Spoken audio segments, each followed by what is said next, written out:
అంబరవీధియందు గణనయ్యను బారులు బారులై విహారం బొనరించు మంజుల మరాళగణము. మహాకవీంద్రు భావాంబరవీధి విస్తృత విహారమునర్చు రసార్ద్ర భావనాలంబిత శారదాచరణలాస్య విలాసములు ఉల్లసిల్లగన్. క్రొందలిరాకు సౌరు గైకొన్న విశాల నవోంగణములో నందములొల్కవోయు కలహంసములన్ గనినంత శాక్యరాణ్ణందును మానసాంబుజమునన్.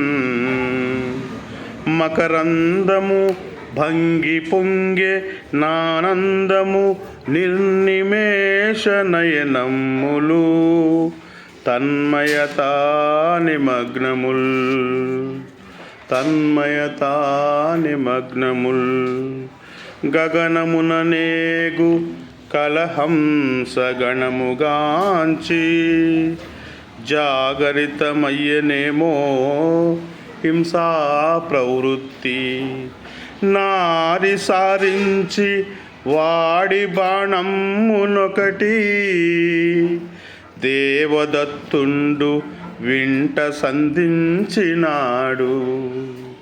క్రూర కఠోర బాణమునకున్ బలి అయి కలహంసరాజు క్రేంకారము సేయుచున్ పడే. అఖండ దయానిధి పాద సన్నిధిన్ ఘోర మునీంద్ర శాపమునకున్ గురి అయి గగనాంతరాళ సంచారము దక్కి వారినిది జారు శశాంకుని జ్ఞప్తికెత్తుచున్. గిరగిర తిరుగుచూ అరచుచూ ధరణీ స్థలింగూలి సోలి తడబడు హంసన్.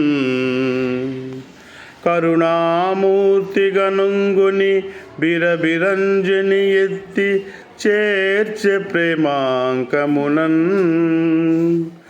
రెక్కలు దువ్వి వీపు సవరించి పదమ్ములకుంటు దీర్చి లేజెక్కిలి చక్కదిద్ది సరిచేసి తనూలత ప్రేమ పూర్ణముల్.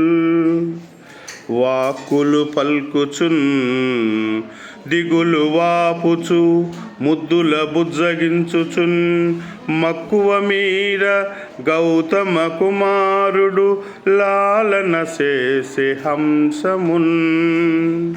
రాజకుమారా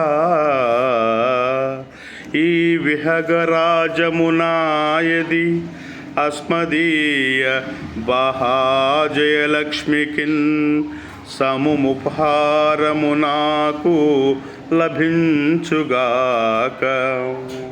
నీరోజు మనోజ్ఞ మానస సరోవర హైమ మృణాల వల్లరీ భోజన రాజభోగ పరిపుష్ట మరాళ శరీర మాంసముల్.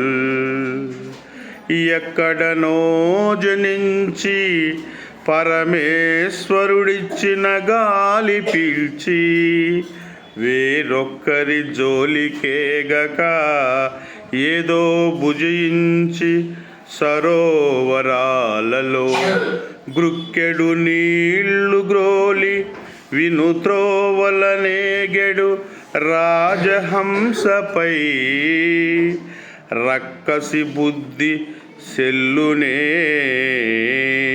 మరాళ మరాళ శరాగ్నులు ఓచునే.